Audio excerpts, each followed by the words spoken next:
Bonjour à toutes et bonjour à tous, bienvenue dans Foot US Le Mag, 4e numéro. On va revenir évidemment sur toute cette 4e journée de championnat d'élite D1 avec des grosses surprises, des matchs avec des gros scores. Vous voulez tout savoir? Ça commence maintenant.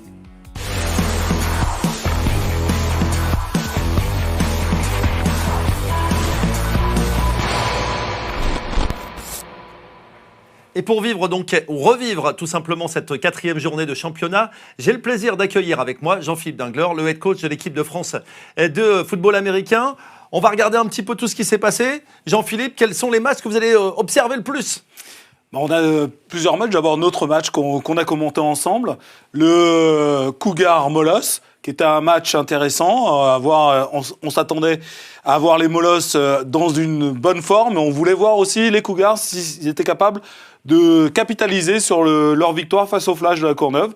Et on avait, dans le derby du Sud, les Iron Mask contre les Grizzlies catalans, qui étaient invaincus. C'était un match fort intéressant aussi à suivre. On va suivre ça dans quelques instants, évidemment. Avant ça, un petit rappel du classement, parce qu'il était important. On va comprendre, évidemment, qu'il y avait des derbys et des matchs très importants dans le haut et dans le bas du classement. Dans la conférence Nord, nous avions les Flash avec 2 victoires, 1 défaite. Ils étaient exemptés lors de cette journée, on y reviendra dans quelques minutes. Ensuite, on avait les Molosses, 1 victoire, 1 défaite. Les Léopards, 1 victoire, 1 défaite. Les Cougars, 1 victoire, 1 défaite. Et les Black Panthers avec 1 défaite. Ça faisait beaucoup pour les Black Panthers. Auront-ils réussi? On va en parler dans quelques minutes. Côté conférence Sud, évidemment, les Iron Mask, invaincus. Jouer contre les Grizzlies catalans, seront-ils encore invaincus après ce match? On va y revenir dans quelques minutes.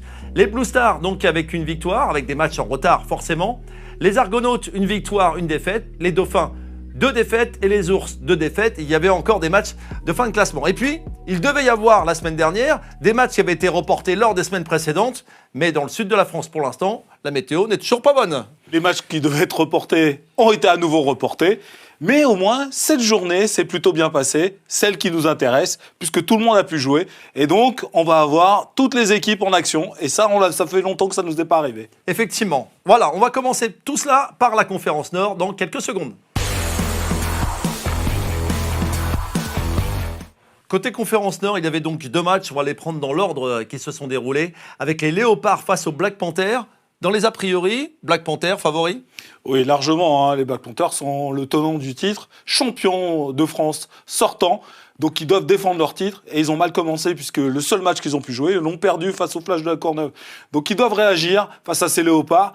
Et normalement, les hommes de Larry Legault doivent être efficaces. Et malheureusement, alors ils l'ont été, en l'occurrence, puisque les Léopards donc, ont obtenu dans les toutes dernières minutes l'égalisation. On le voit effectivement, ça a très bien commencé pour les Léopards, une première pénalité réussie. Et puis les Black Panthers ont enchaîné un premier touchdown, un deuxième dans des espaces laissés évidemment libres par les Léopards. Et là, on se dit qu'effectivement, côté Léopards, ça va être compliqué, le match va être difficile. Et puis un retour, tout doucement évidemment, donc des Léopards. On va voir la belle passe et évidemment le touchdown validé. Les Léopards qui vont revenir, on le voit juste à la toute fin de cette première mi-temps. On est donc à 1 point d'écart en toute fin de première mi-temps. On se dit qu'évidemment les choses pourraient changer. Et puis un touchdown venu de nulle part qui permet donc aux Léopards de passer devant, les Black Panthers. Et là, on se dit, qu'est-ce qui se passe? C'est étonnant, c'est surprenant. Et là, d'un coup, évidemment, la poussée forte des Black Panthers permet de repasser devant. Et même encore plus, avec un touchdown supplémentaire, il est là, il est validé, une fois de plus, par les Black Panthers. Il reste maintenant quelques minutes dans ce match. Quelques minutes pour les Black Panthers. On se dit, de toute façon, c'est réglé. On est là. Et tout d'un coup, le réveil des Léopards qui leur permettent donc de revenir dans ce match. Et là, on se dit, ça y est, le retour des Léopards est validé. Mais une fois de plus, les Black Panthers ont décidé de prendre le large, de réussir un nouveau touchdown. La marque devient à 34-24. Là, c'est cuit. Et non, ce n'est pas cuit. Regardez le temps en bas. Il reste quelques minutes seulement. À moins d'une minute de la fin, les Léopards reviennent dans le match. 34-30. Là encore, il reste une minute, c'est fini. Ils tentent un petit coup de pied. Le ballon est récupéré par les Léopards. Et la possibilité, évidemment, est importante. La déception, on le voit du côté... voilà, il est d'abord récupéré et puis il est relâché et récupéré ensuite par les Léopards. Il reste donc moins d'une minute pour faire 50 yards. les Léopards réussiront-ils à faire ces fameux 50 yards? Eh bien oui, enfin pas totalement. Ils ne réussiront pas à marquer le touchdown. Par contre, ils valident donc ce tir et on finit à 34 partout. Que s'est-il passé, Jean-Philippe, de la part des Black Panthers qui avaient plusieurs fois mené le match? Ouais, mais là, j'ai plus envie de dire que c'est la pugnacité des Léopards, hein, leur ténacité qui leur a permis de revenir dans cette rencontre, parce qu'on sait que cet aspect psychologique est important, et on le voit, hein, ils ont été menés, ça a été difficile, mais ils n'ont jamais abandonné, jamais lâché, et ils sont revenus à chaque fois au score, ils sont revenus, et ils ont senti qu'ils avaient la capacité de revenir et d'aller chercher beaucoup plus. Ils n'ont pas réussi à battre cette équipe des Black Panthers, mais ils ont réussi à arracher le match nul. Et c'est vraiment déjà une grande victoire de leur part. Eh bien, la réaction, forcément, du coach satisfait, c'est Xavier Mas, le coach des Léopards. On peut quand même avoir des regrets parce qu'on drop une balle sur le dernier drive. Donc, jamais satisfait complet d'un match nul, mais on a été le chercher loin, ouais. Qu'est-ce qui vous a manqué alors? Qu'est-ce qu'il faut améliorer pour pouvoir aller chercher une victoire peut-être à l'avenir contre les Black Panthers? S'améliorer sur les plaquages, ça c'est clair. Éviter toutes les petites erreurs d'assignation qu'on a encore faites sur la deuxième mi-temps.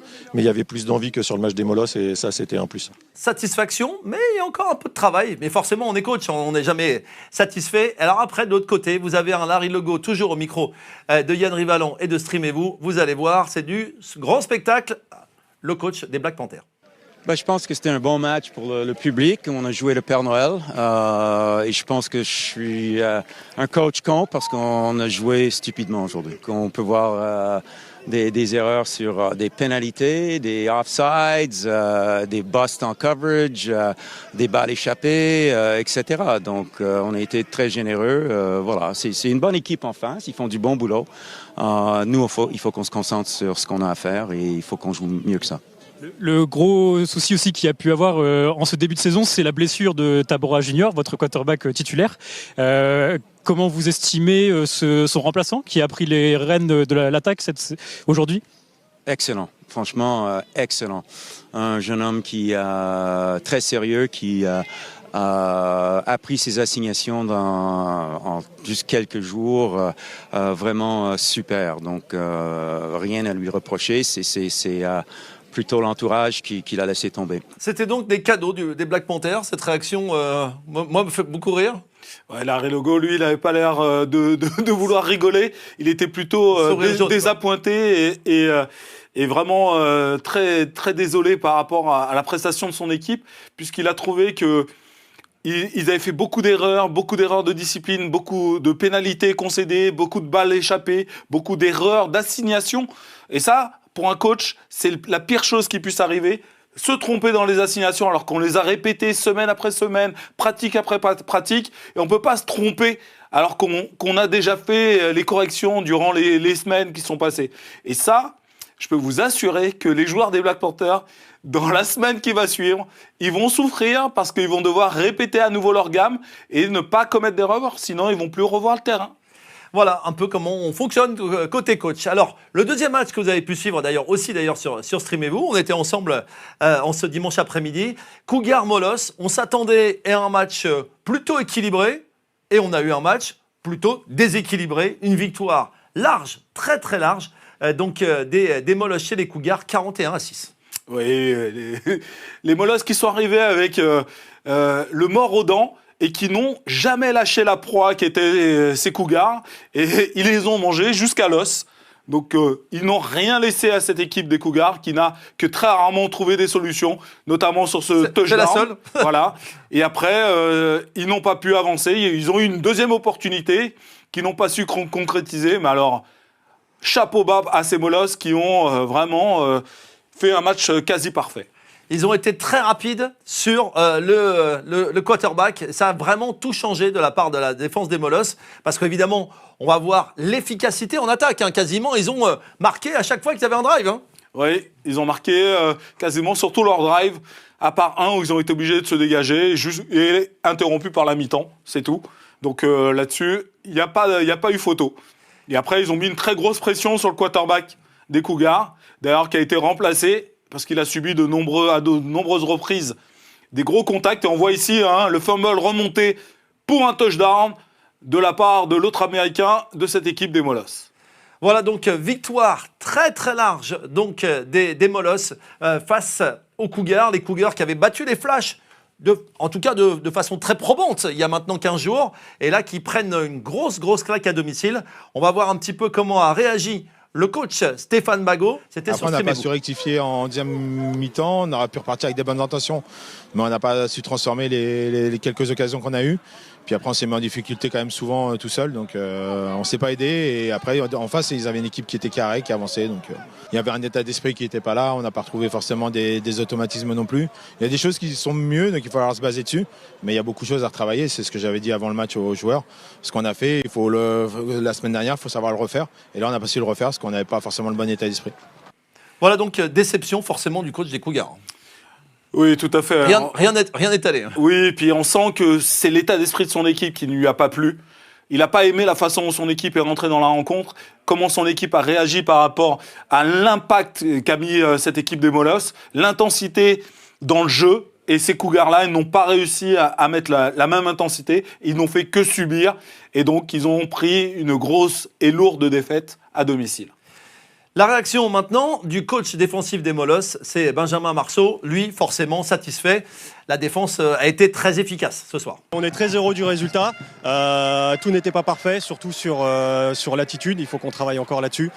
Beaucoup trop de pénalités très bêtes qui auraient pu être évitées, qui peuvent être très coûteuses sur des matchs serrés. Mais c'est de la discipline, c'est ne pas lâcher les joueurs sur la moindre chose, la moindre petite demande. Donc il faut rester derrière eux et continuer d'être discipliné avec eux. Après cette belle victoire, vous vous sentez un peu favori dans cette conférence Nord ? Je pense qu'il faut pas trop s'avancer. On a fait des bons résultats jusqu'ici. Aujourd'hui, ça valide ce qui s'est passé sur les 2 premiers matchs. Maintenant, il y a encore beaucoup de travail. On vient de loin. Donc, on est actuellement, je crois, premier ex-aequo de la poule avec les Flash. Mais on n'a fait que 3 matchs. La saison est longue. Et on a encore les Black Panthers à jouer dans 15 jours. Une fois qu'on les aura joués, on pourra se jauger comparé à ces grosses équipes et voir où on en est. Les Molosses dans les équipes favorites ? Oui, ils auront vraiment cette étiquette de favori s'ils arrivent à battre les Black Panthers. Pour l'instant, les Molosses restent toujours en position d'underdog. C'est clairement... Un Molosse qui est underdog ? Ça fonctionne. Ça fonctionne bien. Ça fonctionne. Donc effectivement, pour l'instant, ils sont encore là, juste derrière. Et s'ils arrivent à faire la passe en battant cette équipe des Black Panthers, parce qu'on a vu qu'ils avaient échoué de justesse face au Flash de la Courneuve, eh ben, ils se positionneraient comme une équipe dangereuse. En tout cas, c'est les Flash qui font la meilleure opération ce week-end, puisque sans jouer, ils restent leaders avec 2 victoires et 1 défaite. Les Molosses, eux, reviennent à la 2e place, 2 victoires, 1 défaite. Bonne 3e place des Léopards, on le rappelle, donc c'est l'équipe donc promue. 1 victoire, le match nul et 1 défaite. Les Cougars, 1 victoire et 2 défaites. Et l'interrogation sur les Black Panthers, on l'a vu, Harry Legault va un peu affiner les choses. Les Black Panthers qui n'ont joué que 2 matchs, soit, mais avec 1 match nul, 1 défaite, c'est la grosse surprise quand même. Exactement, c'est une très mauvaise entame de championnat pour les Black Panthers.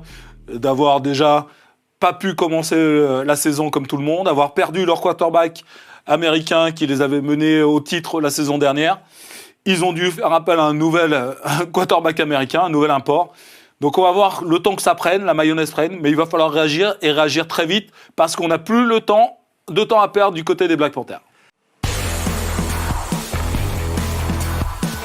Un point maintenant sur la conférence Sud où il y avait donc 3 matchs. Les Ours face aux Dauphins, le match de la peur.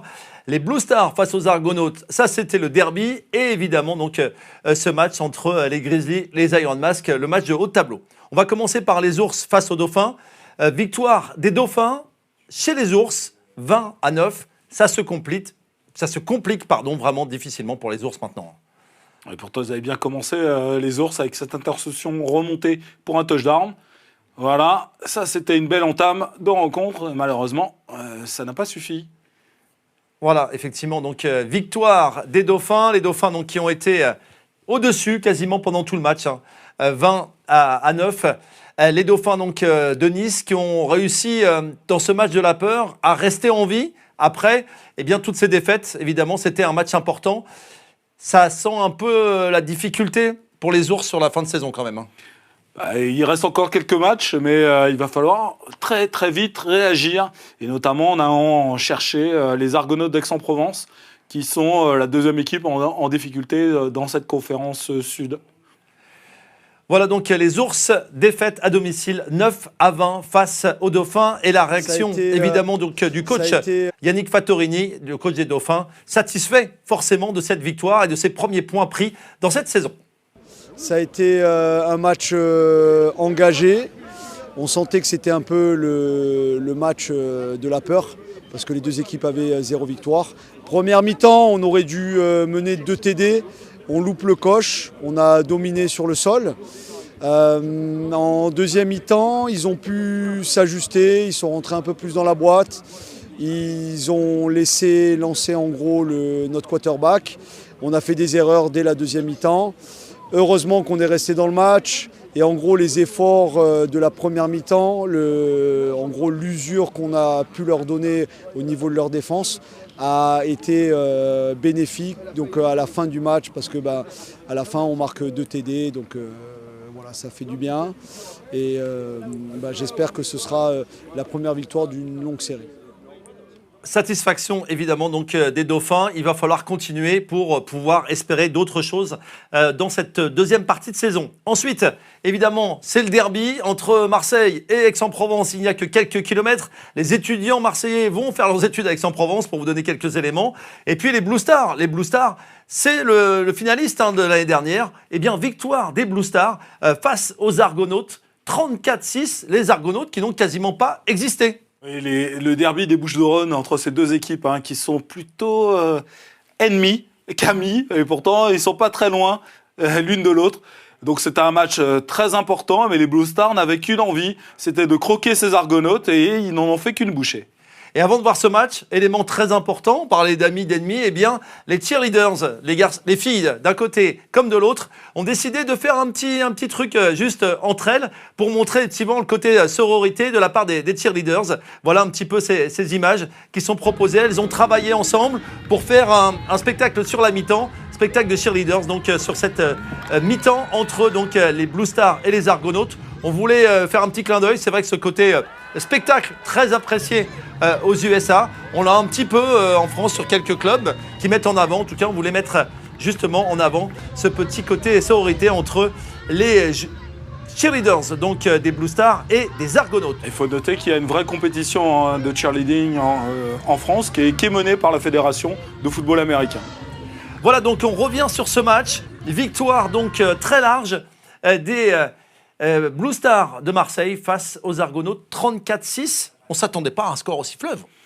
Oui, une équipe des Blue Stars qui avait vraiment envie de prouver des choses face à l'ennemi voisin des Argonautes en réalisant une grande rencontre et donc qui n'ont fait qu'une bouchée de ces Argonautes. 34-6, on le voit effectivement, premier touchdown très rapidement et on continue évidemment à enchaîner.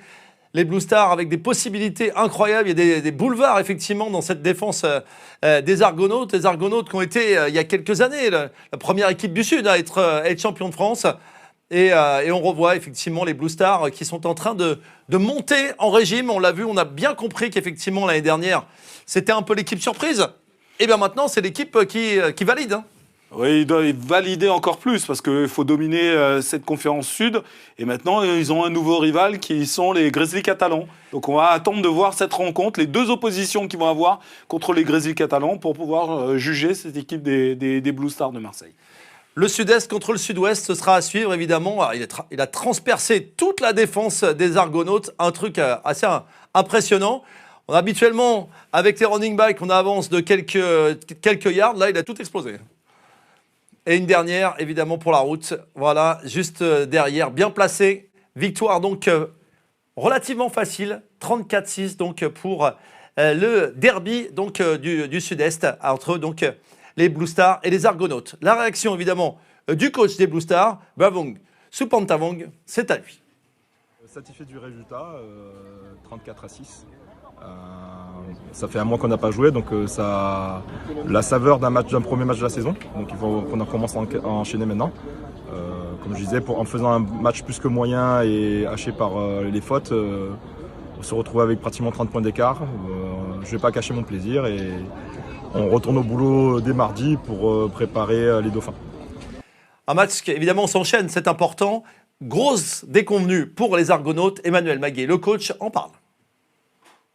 Déçu parce qu'on perd un match, déçu évidemment. Après maintenant, voilà, on progresse. Moi, je suis conscient et j'espère vraiment que ça se voit. On sait qu'on travaille, on a du boulot, il n'y a pas de souci, on va continuer. Défensivement, ouais, je suis assez satisfait parce qu'on a fait ce qu'on avait dit et c'était pas trop mal à part deux erreurs qu'on fait sur les TD. Par contre, special team et offense, il va falloir continuer à bosser et progresser là-dedans. Victoire donc des Blue Stars, c'est bien parce que le coach, même avec une grosse défaite, il dit quand même qu'il est satisfait de certaines choses. Oui, il est satisfait parce qu'il n'est pas dans la même optique. Le coach Manu Maguet, lui, il est dans une reconstruction d'équipe. Il sait que son équipe n'est pas encore prête pour pouvoir en découdre avec toutes les équipes, notamment les gros cylindrés du Sud. Mais il sait qu'il peut faire quelque chose et construire avec cette équipe, et c'est ce qu'il cherche à faire. Et pour finir donc ce petit tour de la conférence Sud, large victoire, vous allez le voir, des Grizzlies face aux Iron Mask. Et pour en parler, évidemment, celui qui l'a vécu, qui l'a commenté, c'est Florian Gilleron. Bonjour Florian, raconte-nous un peu ce match, victoire large, logique. Pourtant, les Iron Mask étaient en haut du classement. Oui, bonjour Régis, bonjour Jean-Philippe. Effectivement, on s'attendait à un match, on avait vendu ce match comme un match au sommet entre deux équipes invaincues, 2 victoires et 0 défaite. Et malheureusement, le choc a un peu accouché d'une souris, même beaucoup, avec une victoire, donc 45-7 pour les Grizzlies catalans, qui ont vraiment déroulé dès le début du match avec 2 TD au premier quart-temps, 2 TD au deuxième quart-temps, 3 TD offensifs, 1 TD défensif. Les Iron Mask qui ont réussi quand même à réduire la marque avant la mi-temps. Mais ça n'a pas suffi au troisième quart-temps, pardon. Il y a eu un autre touchdown, donc un deuxième touchdown d'Idris Ramki, qui a inscrit un doublé. Et au quatrième quart-temps, un field goal et un long pick six de leur import américain Jason Diaz pour vraiment sceller la rencontre. Jean-Philippe, un élément important, évidemment, les Iron Mask ont perdu les joueurs qui sont partis aux Mousquetaires. Oui, exactement. Ils ont perdu tous ces imports ELF. Et donc forcément, tout de suite, le niveau de l'équipe a baissé, et notamment défensivement, où ils avaient de nombreux joueurs qui jouent dans cette ligue. Et forcément, on a ce résultat qui est un peu dommageable pour eux, mais qui est probant pour les Grizzlies, qui sont sur leur continuité. Florian, ça s'est vu pendant le match, vraiment ? Oui, clairement. Le jeu offensif de Cannes était vraiment très très très limité, avec seulement Yanis Paulin, le running back des Carabins de Montréal, de l'université de Montréal, qui a essayé de produire du jeu, mais en tout cas le jeu aérien était quasiment inexistant. Et la défense, on l'a bien vu, l'absence d'Amir Kilani, qui était vraiment un de leurs playmakers en défense, de Paul Veritas également, ou d'Angelo Druck, qui lui est parti en Allemagne du côté de Dresde. Clairement, il n'y a pas photo. Il y avait vraiment une classe d'écart entre les deux équipes.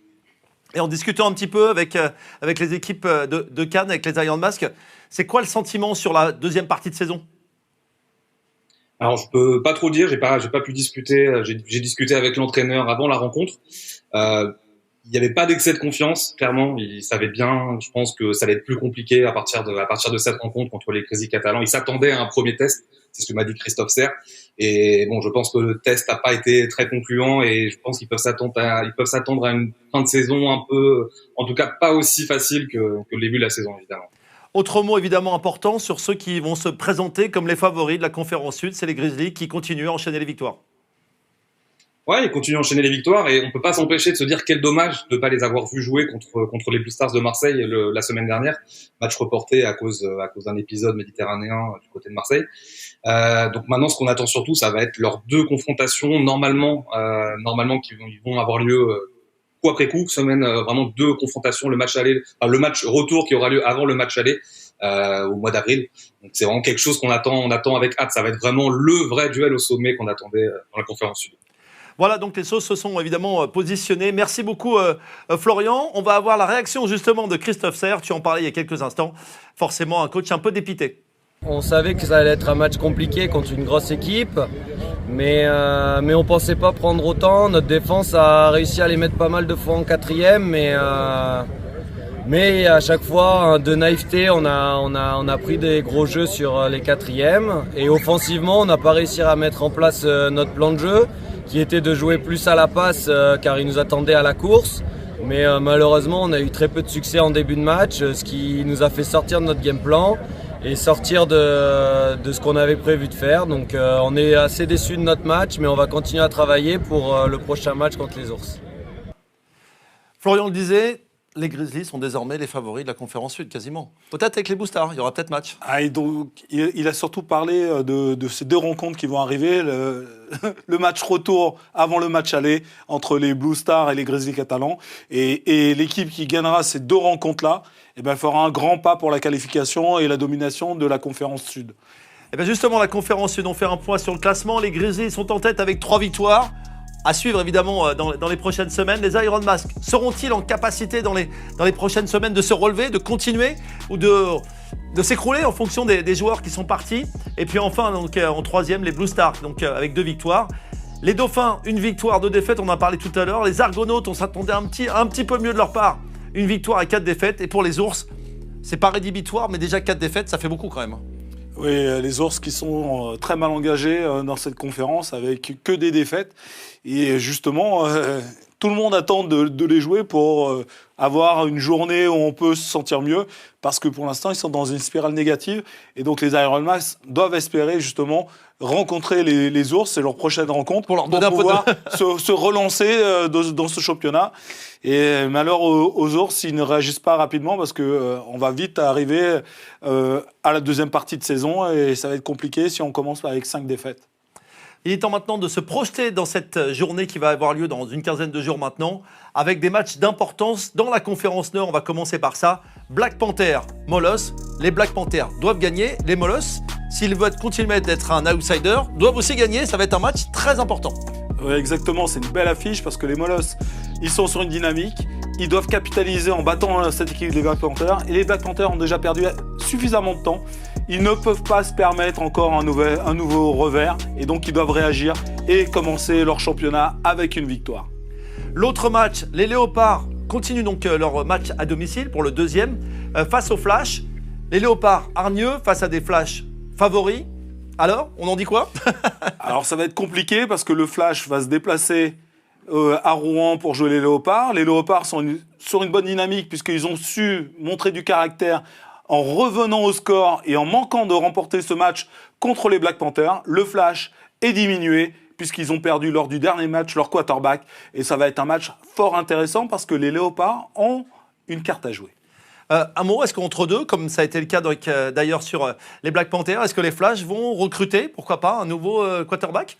Non, le Flash ne prendra pas de quarterback. En tout cas, ils n'avaient pas décidé de prendre un quarterback import. Ils avaient misé sur des Français. Et ils vont sans doute jouer avec le quarterback remplaçant qu'ils ont dans leur effectif.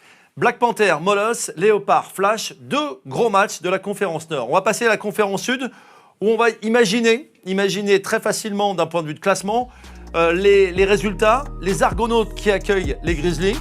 Les Grizzlies, ultra favoris? Ultra favoris les Grizzlies parce qu'on a vu quelques difficultés, notamment défensivement pour les Argonautes. Et on sait que l'attaque des Grizzlies est plutôt efficace et c'est une attaque de feu. Donc à la passe, c'est très dangereux. Et je ne vois pas comment le backfield des Argonautes va pouvoir résister à cette foudre qui va leur tomber dessus. Iron Mask, Ours. Il y a 15 jours de ça, on aurait dit que le match était totalement déséquilibré. Mais les Iron Mask ne sont plus les Iron Mask du début de saison. Oui, les Iron Mask qui rentrent dans le rang et donc ils vont affronter une équipe des Ours qui est au bord du gouffre et donc ils ne peuvent plus que réagir et donc ils ont une chance d'aller renverser cette équipe des Iron Mask. Il va falloir la saisir et donc il va falloir très bien préparer cette rencontre du côté de Toulouse si on veut encore espérer dans ce championnat. Une équipe qui a plus qu'envie d'espérer, qui a envie de continuer à montrer sa force et sa puissance, de devenir encore une fois donc en finale. C'est les Blue Stars qui accueillent les Dauphins. Là encore, on imagine match plutôt déséquilibré en faveur des Blue Stars. Oui, les Blue Stars qui sont favoris de cette rencontre. Mais les Dauphins, avec cette première victoire, peuvent se sentir pousser des ailes. Et pourquoi pas venir titiller cette équipe de Marseille en leur posant de gros problèmes et créer la surprise sur cette journée. Une journée donc très intéressante à suivre donc dans maintenant une quinzaine de jours. Merci à toutes les équipes techniques, merci à Jean-Philippe Dingler, le head coach de l'équipe de France, d'avoir partagé cette journée avec nous. Le match donc entre les Cougars et les Molos et évidemment d'avoir partagé cette émission et cette magnifique analyse qu'il a à chaque fois sur tous les matchs. On se retrouve très bientôt sur Streamez-vous. Salut! Bye bye!